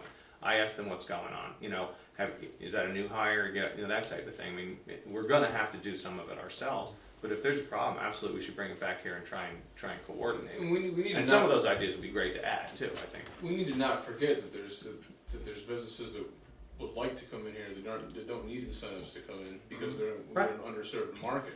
Right. So instead of focusing so much on the things that we're gonna need to throw a bunch of money at, why don't we look at these? We need to be, not why don't we need to be looking at some of these areas that we know we can expand in. And I've touched on it a little bit tonight, and I hate to keep bringing it back to that, but if we know, and we should all get copies of that study. Can you get these? I've out? got a copy of that, Yeah, yeah, okay. I So think we got one. We I bet you have, Mike's there's gonna 10, and not to get back on it again, but there's 10, and it is to get back on it, I guess, but there's probably 10 things that we know we're leaking, where we're losing money to other communities. And I don't care what direction you travel in, we're an hour in each direction from a major hub like ourselves. If you go west to Troy, north to Rutland, east to Brattleboro, or south to Pittsfield, there's a half hour's travel in each direction. That Somebody makes a choice. Absolutely, Yeah. somebody makes a choice. Why not let us be the choice? I think right this- now we don't have a ton of things to bring people into. But if we can work to try and expand that, it makes the choice a little bit easier. We know where it is. We know where the industries are.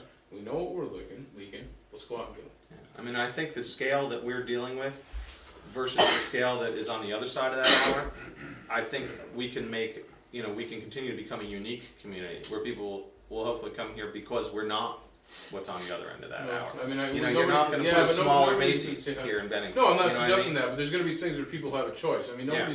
nobody right now is making a choice to come to Bennington because they can't get A here. I mean, nobody's coming here because they can't buy clothes.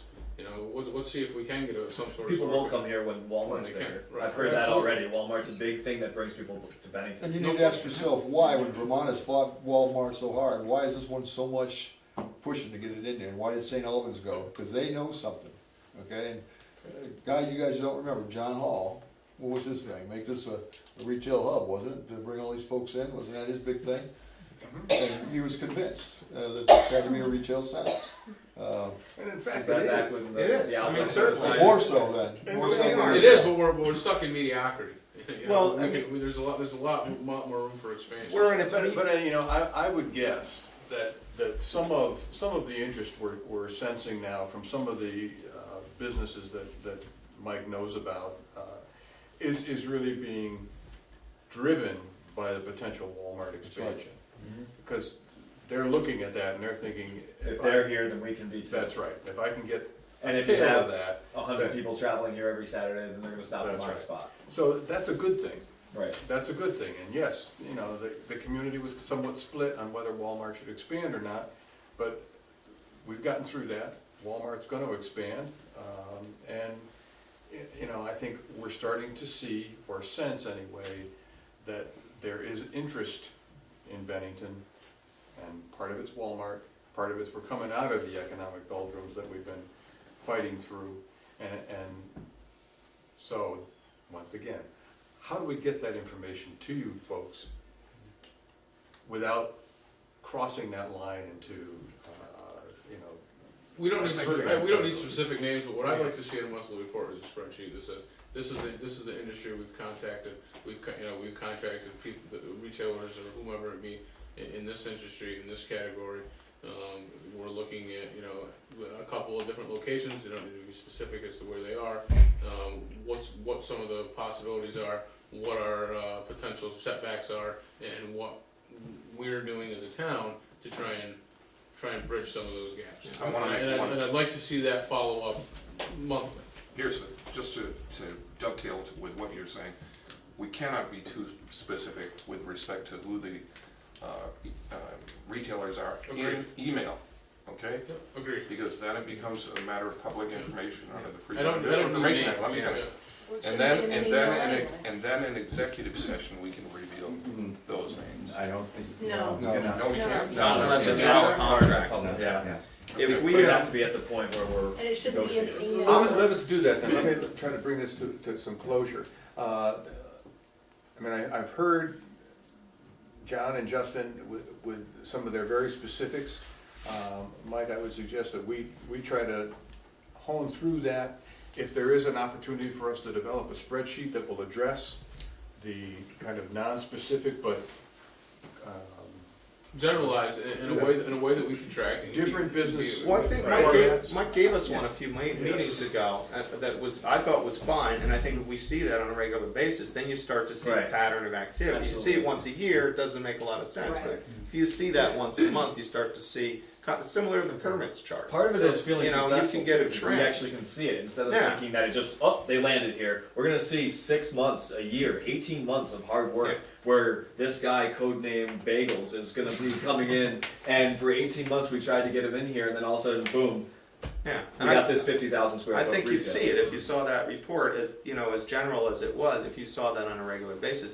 And then if you have specific questions on something, you know, you can talk to Mike in confidence, or you can follow it up, or something one of us can do. Yeah, and in our I'm thinking of industry, breaking you them know. down into categories such as, you know, Yeah. manufacturing, retail. And we've started to do restaurant. some of that, so it Yeah. wouldn't be hard. So that it stays very general, but we give you as many of the pieces of the information that we think. And I think that's fair, you Yeah. know, for public consumption.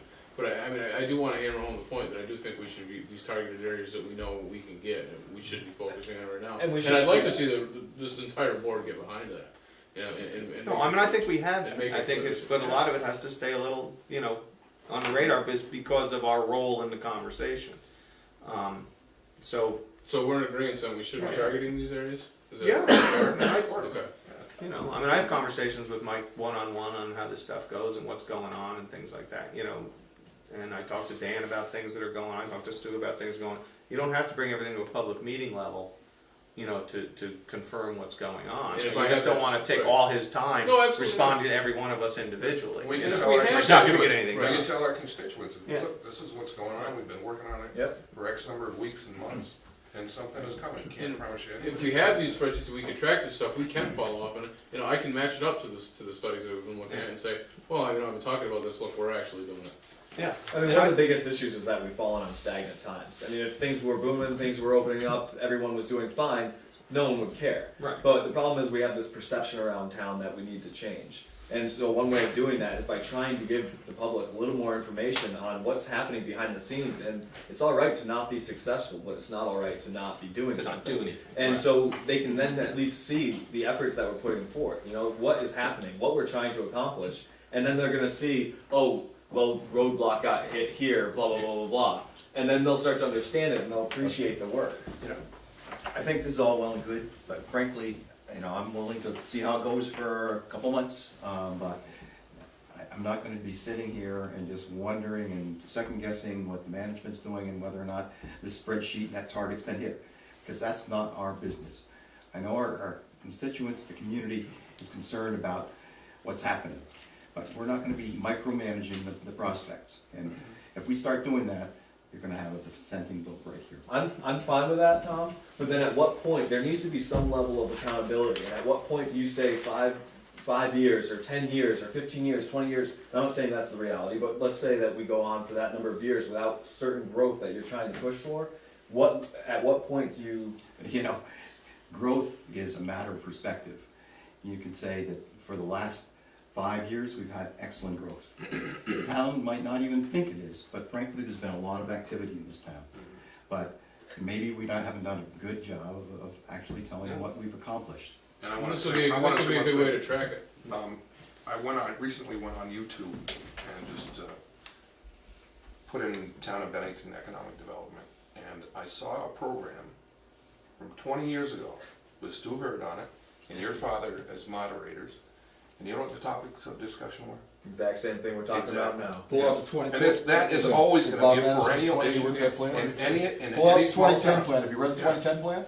No. You're select We're board gonna be member, talking you gotta about read this it. 20 years from now, it's always gonna be about Read agriculture. it. You'll miss the next 3 meetings. Guys, I agree, let's cut this on, I think we got a good plan to start. The only thing I would suggest really is let's get the minutes cross-exchanged among the organizations, because obviously some of you guys aren't reading chamber minutes and BBC minutes. Let's get them all out there, because a lot of what I heard you say, John, is covered in those minutes that I've been reading coming out of this stuff, okay?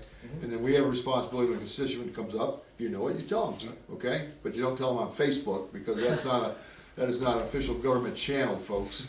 We'll talk about that later. Joe, can I just add something to the recruitment piece? You know, as we're talking about economic development, I just feel like I'd be remiss if I didn't say this, and this isn't against anything we've talked about already tonight, but one of the best things that we can be doing from a municipal standpoint when it comes to economic development is creating an environment or a climate for business to succeed, for a business to want to come here, for a business to want to grow here, and those types of things come in, you know, whether we're talking about the way we zone our properties, whether we're talking about infrastructure upgrades, whether we're talking about incentive programs, but it all comes down to why would a business want to come to Bennington? And do we offer the things that a business would want? And so I will say, we do targeted recruitment, we have been for a while, but a lot of what we do is, how do we make our community a community that a business would want to participate in? And some of the best things that I think the board can do as well going forward is when we talk about the fact that we're gonna see an increase of life along Northside Drive with the expansion of Walmart. You know, we've already started talking about it, but the upgrades to that roadway are absolutely necessary for that expansion and growth to occur down there. And so how do we leverage the combined power of this group and the town to make sure that that upgrade happens? And there's a lot of other things, but I just want to say that, you know, we can be out there pulling businesses in, but we need to make sure that when they take a hard look at Bennington, they're seeing stuff that is attractive to them.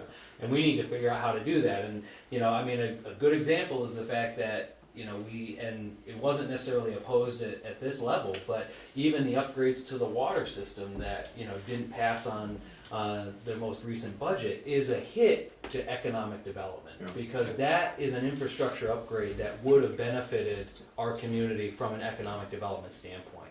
And now that it didn't happen, that puts us in a precarious situation. Well, let's wrap. So- Justin started us with garments, and let me just make one statement. We got 3 lovely ladies here, all wearing good clothes every day. I'll bet you nothing was bought in Bennington. And if you ask those young ladies why it wasn't bought in Bennington, they'll tell you they don't carry their styles here in Bennington, because I had a wife who was like that. They're going to Berkshire Mall, they're going to Albany. Manchester. Now then go talk to the lady who sells clothes in Bennington, that I have done, and says, why aren't you carrying stuff? When my wife was alive, you know? I can't sell it here in Bennington. It won't sell in Bennington. I can't bring that line. I gotta bring it in for the niche. The niche is the college girls, these other girls. They don't carry it. Where do you buy your clothes? Online or where? You can tell us? You don't have to, you can take. Am I right, girls? They used to have very Am I right, nice, ladies? they used to have very nice clothing stores on Main Street. Right. They shop there all the time, Yep. but they all closed. It's hard for the individual small business to maintain clothing retail. So my point is if we got one in town and think it's ought to be, go ask that person that's trying to hang on, and I would tell you, they'll tell you why they can't expand or why they can't carry that line of clothes in. Yeah, well, And then go down to where they're buying these clothes, like I did yesterday at Macy's. Guys, you wanna buy a suit, I mean, I try to buy, you talk to David Shaft, he'll tell you I buy most of my stuff from David Shaft, okay? You can't compete with Macy's on suits No. that David can bring in. You and the can't come national, close. you know, you're talking a national advertising campaign too. To Yep, move, yep. you know, So anyway, guys, any more on this? Hey, Mike, you got direction? Stuart, you got direction? Yeah. Enough to give it to Yeah, him? I think so. And I think our new sports select board member, when he gets on there, he'll have some things to say, because I think this is up Michael's alley. Oh, yeah. I think this is what he did professionally, so maybe you got some good guidance there when you get your new member there. Okay, next thing is liquor licenses. I'll just circulate this, it's some renewals, and that's part of the process. And while that's going around, I think, I don't have anything that requires action on the part of the board, but I do want to mention that I've handed out a memorandum from me to the board about the drug-related story and the banner editorial that were recently printed. I include with that a copy of Paul's email to me as to what he expected when he was contacted by the New York Times, and the tone of the entire interview and the day that went on was very different than what came out.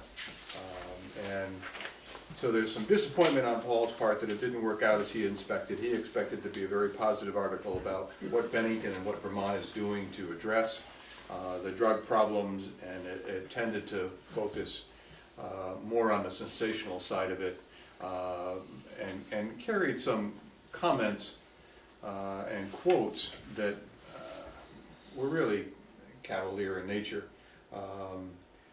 And so the question to you folks is, first, let me, Patrick, before I forget it, there is a panel discussion being organized for Friday morning at 8 o'clock at the fire facility. The Herald and the Banner are, and perhaps WBTN, I don't know whether they've been involved yet, and Cat TV, will be 8 o'clock in the morning, yes. Is there a board member who would like to be on that panel? The focus, Patrick clarified for me, is really what is our reaction to the articles in the newspaper, the recent articles in the newspaper.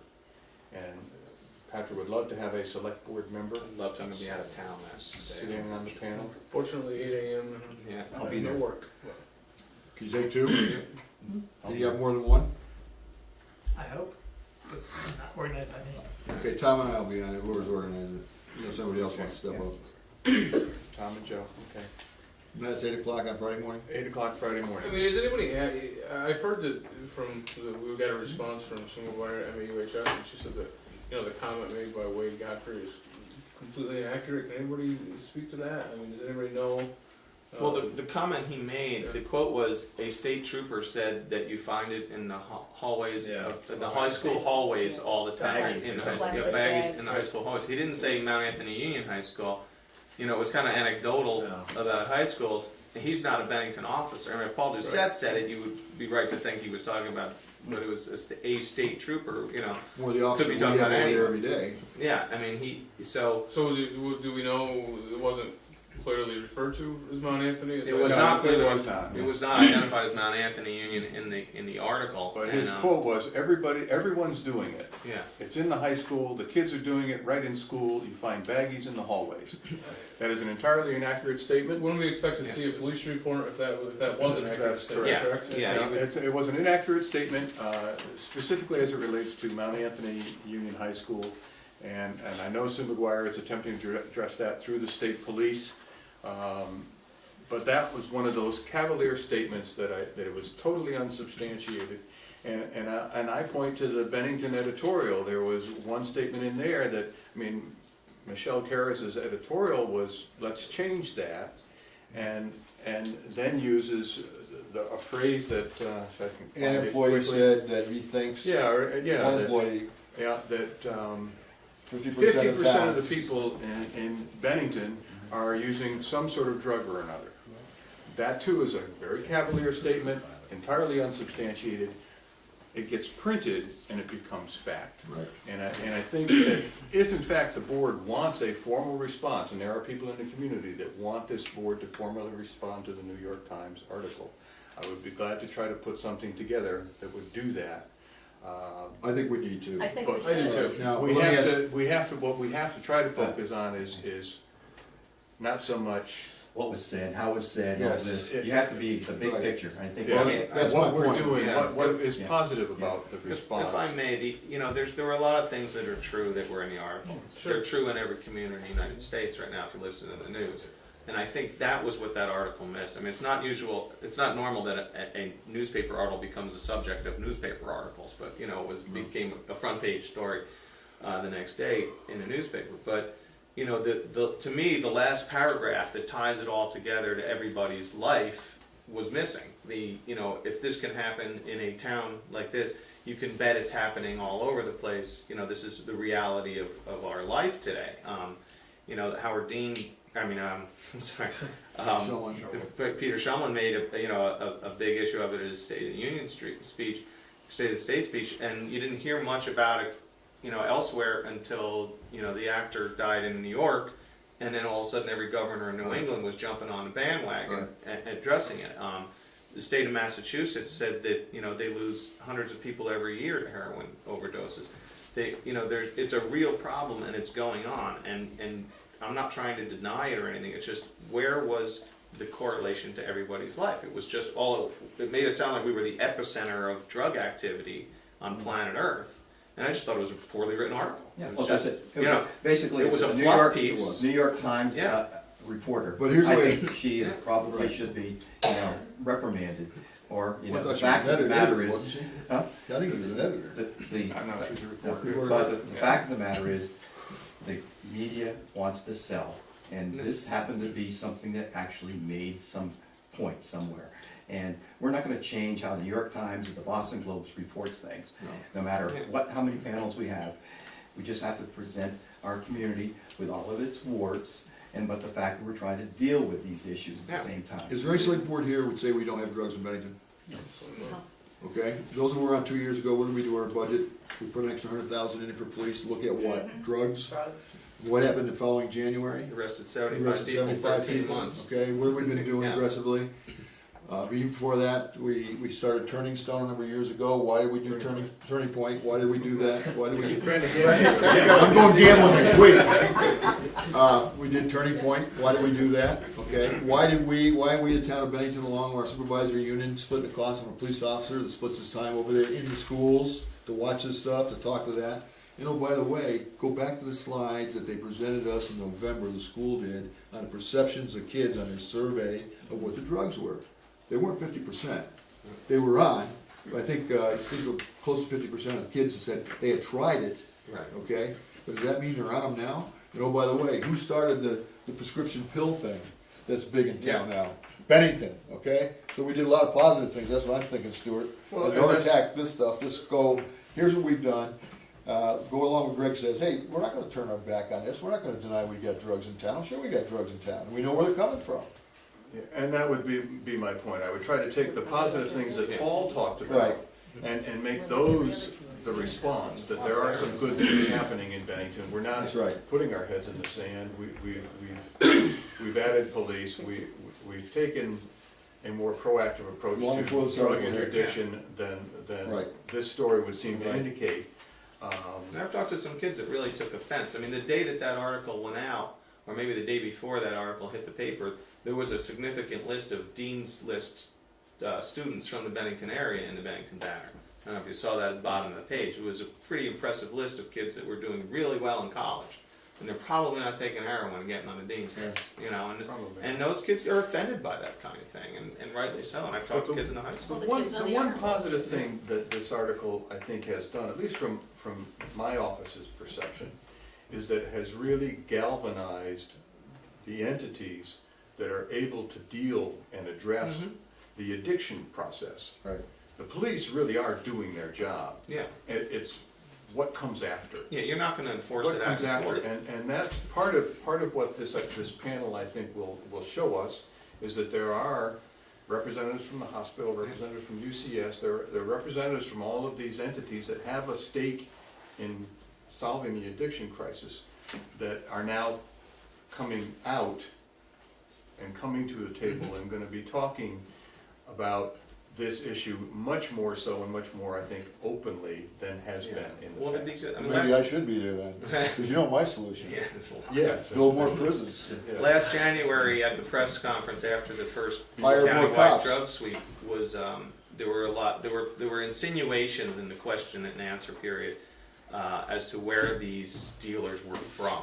You know, were they from New York? Were they from Massachusetts? And the state police captain that was there made it very clear. He said, there is a demand in Vermont like there is anywhere else. And when there's a demand, you're gonna see it come in here. So you need to work on the demand. Yeah. Point blank. And it's a very good You shrink answer. the market, you Right. stop the sales. Okay, so I guess we're gonna get a letter to get us a draft. I'll get a draft out to you folks, and you Okay. guys can mark it up and get it up and Pass that liquor add license thing. interesting points. Okay, That'd be good. so liquor license out. Stuart, anything in the manager's report for No, nothing else. Okay, other business, we'll start with Justin, I have nothing. John. Couple things. We just had a long conversation on economic development. What were our action items that were taken from that meeting? And what are we doing with that? First thing we're gonna do is get the organizations to share the minutes with the board. We're gonna pull together a spreadsheet of some sort identifying in categories various businesses that we are talking with or who have approached us, highlighting perhaps the size of the business. And I think going forward, trying to plan some meetings with local employers. Yes, I haven't gotten to that yet. Okay. just- I would coordinate with the legislators, though, they do that on a routine basis, and, you know, if we go, you learn a lot when you walk in here with Mary Morrissey and Brian Campion and Timmy Corcoran and stuff, you learn a lot from those guys when they go in. What I found, when I was going around with them, the human resources people are the ones you really wanna talk to, they're the ones that really know what's going on in their companies, okay? Especially when it talks about the workforce. But I think that was with respect to Tom's request, that if there is an opportunity and these manufacturers want to come before the board, in a sense to inform the board, but also talk a little bit about their products and maybe give themselves it's that whole set of articles that was being run in the banner with the manufacturers. We make neat stuff, or we make neat stuff or cool stuff. We make cool stuff. I mean, it follows up on that kind of an approach that, and they not all will come. Oh, no, you're not, I mean, But- it's an invitation to Yeah. share and the But we will- concerns we will that do you've that. asked too, you know. And then I think that the other part is that we need to highlight for you, John, what our economic development partners do along the lines of various incentives. I mean, Greg touched on the chamber membership. If you're a member of the chamber, you get these little tags that you can go out and buy things where merchants participate, and it's open to all members of the employees, work staff.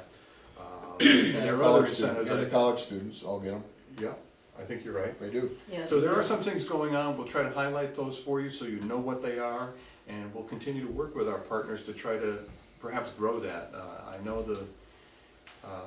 the idea of real estate listings is being made public to new employees wouldn't be a bad thing to do, and I think that's readily obtainable. I think the Realtors Association would be glad to work with us on something like that. I think it's important for us to figure out the best way to be impartial to the businesses that exist and that are out there. So I always try to take the safest route in terms of, if we're trying to put them in contact with a realtor, if we're trying to put them in contact with another business owner, that we're not picking and selectively Right. choosing who that's gonna be, because we need to make sure, if we're trying to talk to which landlord we wanna put them in touch with, there are landlords we would not suggest, but I don't know whether or not we wanna get into that role of saying, go to these, don't go to these. Well, it's an added service, and it's something that they would have to do for us. So if there's someone out there that really wants to reach out and try and help us by doing that, if there's more than one, then great, then we have to start to consider that. But let's first get one on the table and then move from there. Okay. Tom? I'm gonna throw a grenade in. I'd like to look at and revisit the local sales tax and real options that we have. I know there's been some history, but I'd like to bring that back to the table. You're talking to the local option tax? Yeah. You might wanna get Dick Sears to give you a Yeah. presentation on his bill, Yeah. why it didn't go, where it should go, next move. There's like 11 towns and cities. that- Dick Sears is the expert on this thing, he's been trying to get. Those Bennington- 11 got hit with the statewide Yeah, right. sales or property tax, Right, Yeah.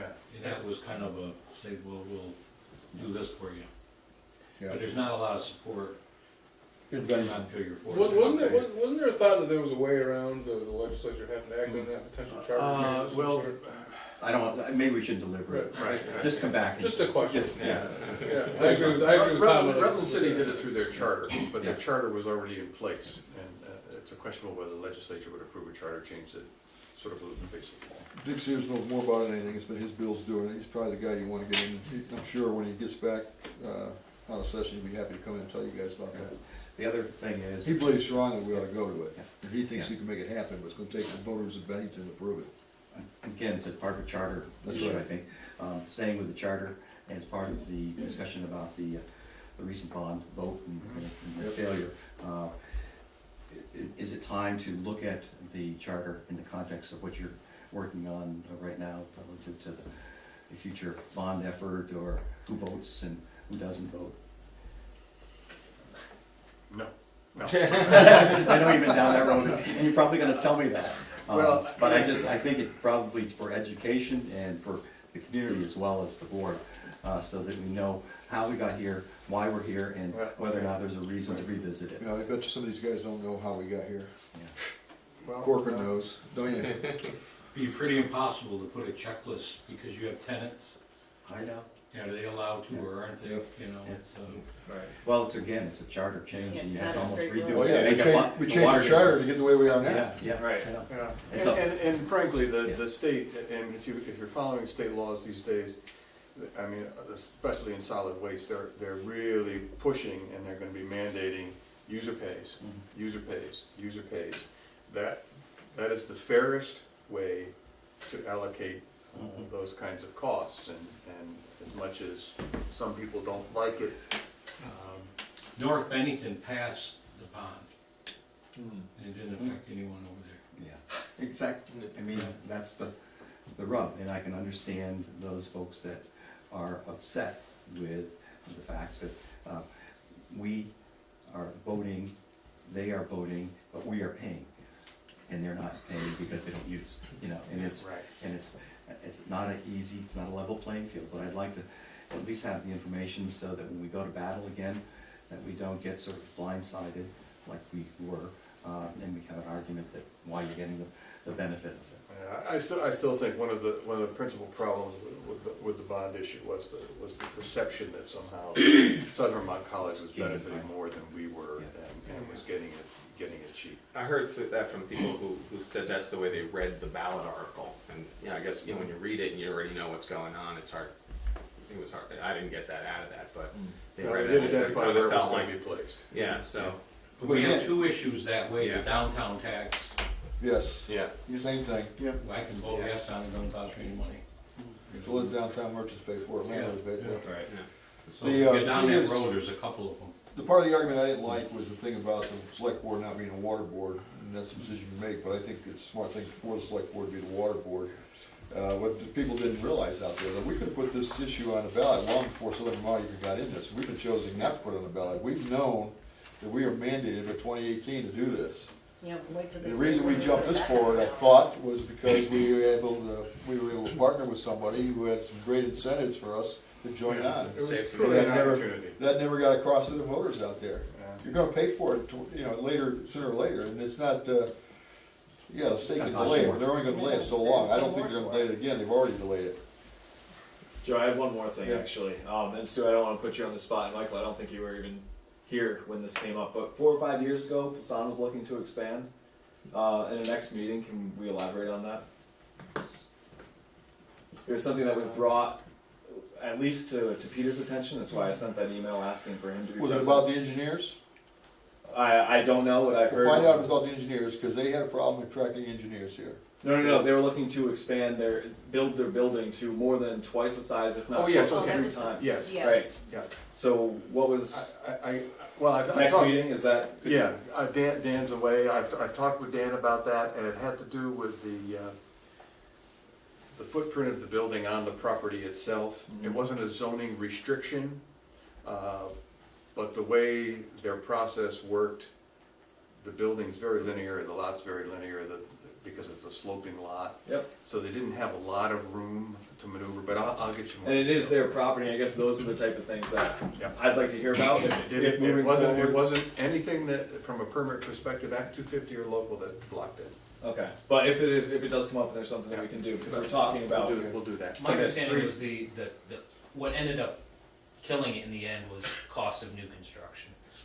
Right. Because So even that- if they were gonna do, I mean, Dan used the example, even if they wanted to put a tent out on the property, they would have had to go through the same zoning Yeah. regulations. So it was less the zoning issue and more the ultimate cost in the They end. did Right. put a tent. And I guess what I heard is just what I heard. Take it for what it is, but they were saying that the second that was done being built, 200 jobs if not more, and so that's when you have to start to weigh out what's worth it, or is it worth it to us, and how much are we willing to I participate. think in this particular case, Mike is right, but we'll clarify that, get you the details. It really came down to a cost. Thank you. Okay. Tom, anyone else? No, Any that's more it. grenades? Jim? I just want to offer my congratulations to the MAU wrestling team for 2 championship wins, and to also express my gratitude to both Stu Hurd, the town manager, and the chief of police for pulling the parade together over in such a short period of time. I know that myself, when I played football, we went to, in high school, we went to the state championships and we didn't win, but the town still welcomed us with a parade. And it's something that lives in kids' minds, and it will with those wrestlers as well. And I hope it's a tradition that we continue. For my part, I'm gonna be talking with the school system, either the AD, the athletic director, or Sue McGuire. We need to be able to plan these things. I mean, 10 o'clock on a Saturday night, 8 o'clock on a Saturday night for a Sunday morning, ain't time to do it. yes, Especially were when we had fortunate. things planned already, like next Sunday, a parade with them being in it, where you're gonna have the town turn out. I was, another commitment, that's why I wasn't down here this weekend. I'm told it was a very poor turnout at noon yesterday in the town, just what I said it would be. Yeah, they Because were you very- can't get the word out to people, and Shasberry Pond and everything else, you're gonna do this kind of stuff. The other thing that frustrates me, and I'm taking nothing away from, you know, the coaches and the team members, they've done it. And I wrote a good letter to the governor up in it yesterday to try to get him down here next Saturday. He's out of town, and so is the secretary of admin, but they're still gonna try to get somebody down from the state down here next Sunday. But remember, how many fire trucks were in there? I think we only had 4. Okay, but everyone's contacted. We got a volunteer fire There department were more fire. that we're trying to get a hold of drivers to get out there at night. We have a police department that already has a schedule put out there, and I know the select board has complained about the overtime we put our cops on. And Jimmy, I know what you say happened 25 years ago, but I had more comments when they appeared on town meeting from voters out there that saw them on CAT TV, that thought Legacy was the greatest guy in the world, the way he could go right down the line and talk to each one of his kids. He could have got better publicity anywhere else than he was on TV at the town hall meeting. We recognized the kids. We did it last year, we did it this year.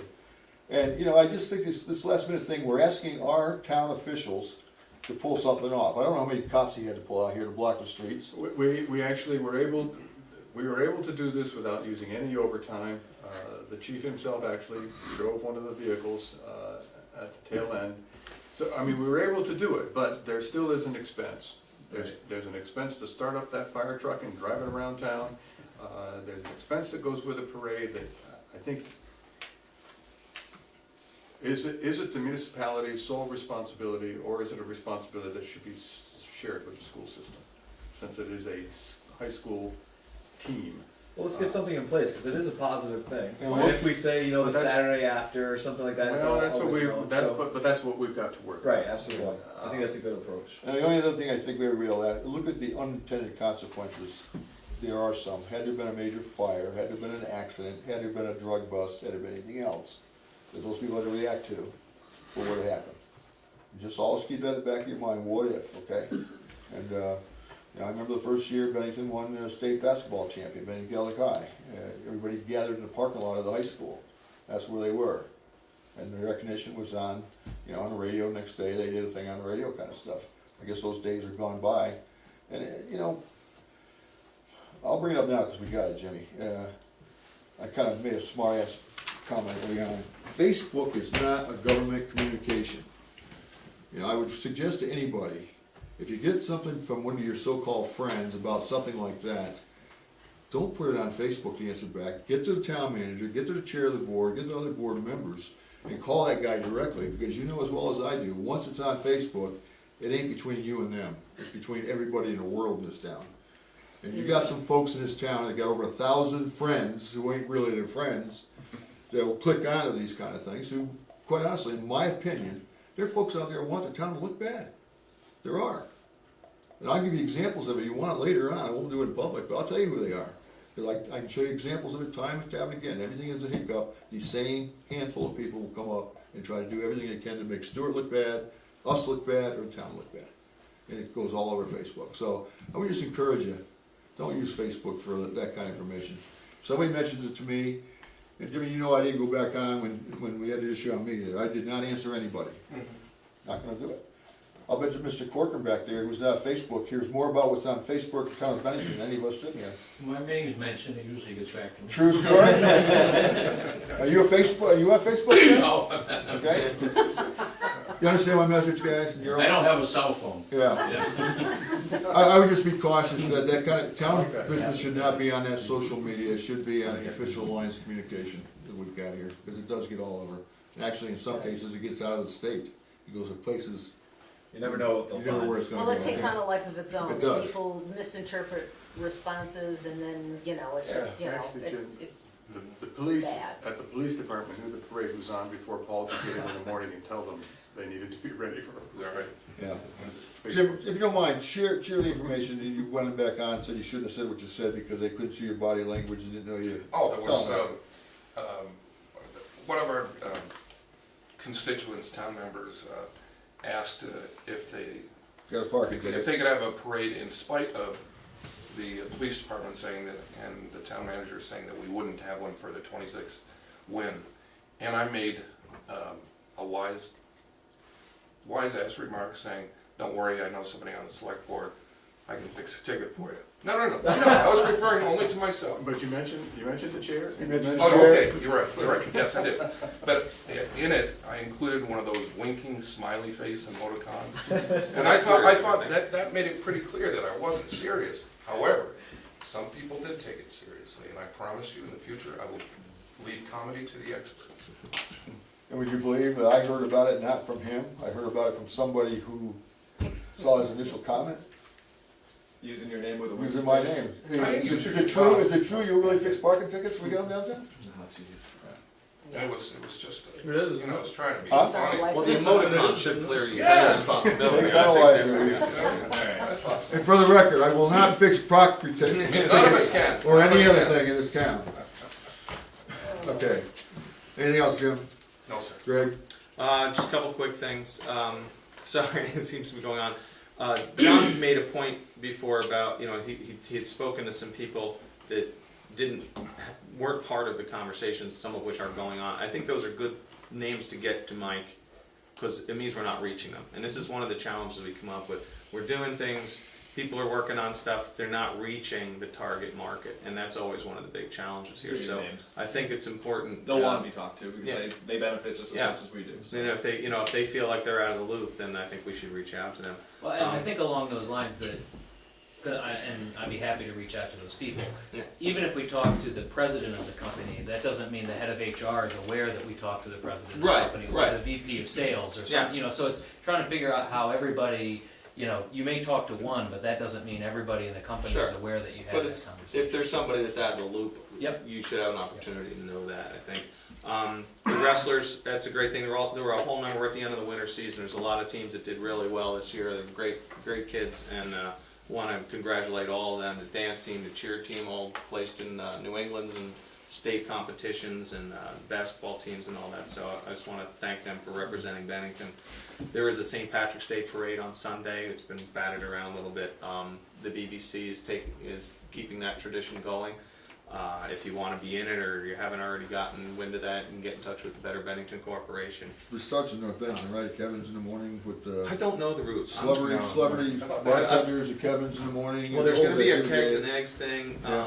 coming up, so JC. at JC's. yeah, you could probably find out on Facebook. Okay. Yeah. Wink, wink. The BBC is coordinating it. So Yeah, the BBC's coordinates. It's the real deal. It's been passed through the system. And I want to thank people for voting in the previous election, and for the town clerk's office and the people who volunteered to keep those elections going. Appreciate that, and that is all I have. Sure. I have nothing. Okay, again, I want to congratulate Justin and Michael Keane for Thank you. being new members. I think it was obvious that you folks had the things that the voters out there were looking for to make a good team on this select board, and I'm confident that as I step down, it's going to be a great team here. I'm going to be watching you guys on every other Monday night. So I had one thing I wanted to bring up for you, Yeah, adjourn. okay. The other thing, I want to thank the voters of Bennington for passing our budget. it was a hard time. The last number of years has been a hard time coming up with a budget, and I think by more than a 2-to-1 vote, he showed our confidence in the ability of our town manager, town staff, and those of us that took a real hard look at the budget. There was no fluff in it. There were things we need to do for your protection, for your safety, and trying to move us along on the infrastructure development, things of that. So, again, thank you, voters of Bennington. To all of us collectively, I'll just say because of the conversation we've had, one of the things I've had during the 12 years, I've always been able to walk into Stewart's office and talk to him about things I see, things I hear, and I, granted, not having had to work, I hear things because I can be out more things locally, but Stewart's never kept me from talking to Dan or Mike or my favorite over there, Michelle. She really is the one that knows what goes on in Bennington, and to find out what's going on if you hear something like that. And my only thing is if you talk about it with the staff first or the town manager first, it may not be an issue you want to bring up here. It may be something we can resolve, or we put it on an agenda if it's important enough, we do it, but we have a program, we have a plan, so we go step by step through it. And, the town manager, town staff's always been real open to listen to some of our crazy things that we got down there. Again, I think that I'm disappointed in the water vote, in the bond vote. I hope that the voters understand what they did. I can understand the charge or the concern of those that are on the water rates, but this was a charter change. It was made because of it. Timmy, how many years ago was it changed for the rural guys? Probably 15. About 15 years ago. And what it was is that folks like me who have a water and septic system were getting a refund off our property tax. And the charter change was changed, so we no longer get that, is that correct? That's right. And that was passed on to the water users with the money used there. That was the agreement. That was the agreement was made, I think it was longer than 15 years ago, 20 years ago Yeah. maybe. And so there's a reason that happened, and I know it sounds unfair if you don't know the circumstances, but that's the way it was. And the voters decided they wanted to go that way whenever it was 20 years ago, and the legislature went along with them. And I would just tell the board, for folks that don't know it, who haven't been in the legislature, your charter change is about a 3 to 4 year process if you intend to do one. Well, first you got to get your town to agree with it. Then you got to get the legislature, and the legislature has a way of postponing them to the last year of the biennium because they don't want to tackle them. And my experience, my 8 years up there, they don't all pass. So you got to have your ducks in line if you want to go up there and do it. So I've heard that thing. We might want to look at it, but just know it's not an overnight process. It takes some time to make it happen. Timmy, you had something you want to say? Yeah, just throwing this out, obviously we won't have an answer tonight, but for board members to think about, I'm going to request that the board adopt a policy that the building inspector does not go into new single-family residences that are privately owned. We're one of the few towns that go in and put the same codes on a primary residence when somebody builds a house as if it was an apartment house. And very few towns do that. Looking around this table, there's a number of you that own your own home. You think it's safe, but if a building inspector went in there under the present codes, he'd come up with 25 or 30 violations.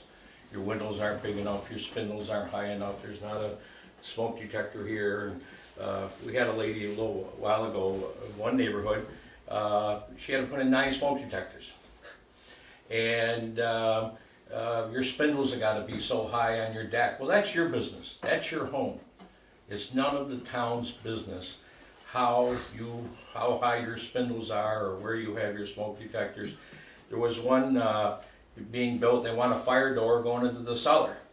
And it's just most towns, the state does not get into primary residences. They don't have a thing to do with it. Even the towns that have a contract with the state, primary residences, they don't get into that. They get into multi-units. And it's bad enough, some of the things you have to put up with that. With egress windows that houses have been there 100 years, and you go around town and look at some of them. They ruin the character of the home, but that's a code that the board adopted. But they do not have to have the code for primary residences, and it's pretty much their business. The energy codes are state law, and you have a licensed plumber and electrician, they meet that, but the town shouldn't be in there. And there's been cases where they cost people a lot of money because they don't give them a CO. a certificate of occupancy that holds up their refinancing. And like I say, we're one of the few towns in the state of Vermont that does that, and we should be right out of the primary residences. Okay. Point taken. Anybody else have anything? Okay, I'll take it. Stuart, I don't know if you used to be the building inspector. I did. Yeah, Yes. yeah. I Okay. held every position in town, except town clerk. Okay. So watch out, Tim. I'll entertain a Because you were motion. always there. Entertain a motion to adjourn. So moved. Second. Any discussion? All in favor? Noise Put carried. that on a future agenda to talk about.